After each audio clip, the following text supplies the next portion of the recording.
এবারের ভোটটি কেমন হবে, কতটা ফেয়ার হবে? 91-কে সবচেয়ে আদর্শ নির্বাচন ধরা হয়, তার চেয়ে ভালো হবে কিনা? আমি তো আশা করছি, আমাদের চিফ অ্যাডভাইজার বারবার বলছেন, সেটা নিয়ে এই গভর্নমেন্টের কাজ হচ্ছে।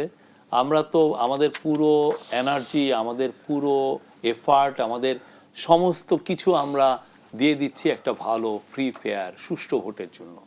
সুষ্ঠু ভোট, এবং এটা যাতে, যেটা চিফ অ্যাডভাইজার আমেরিকান অ্যাম্বাসাডারের সাথে কথা বলার সময় বললেন, যাতে এটা একটা স্ট্যান্ডার্ড যাতে সেট করে ফিউচারের ভবিষ্যতের যত ইলেকশন, যেন এইটাকে দেখে যে না, দিস ওয়াজ দ্য স্ট্যান্ডার্ড।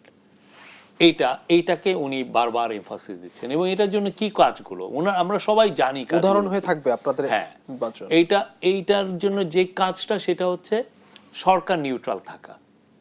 জি, সরকার মানে তো আমি মানে ঢাকায় যে কয়জন অ্যাডভাইজার আছেন চিফের, তারা না।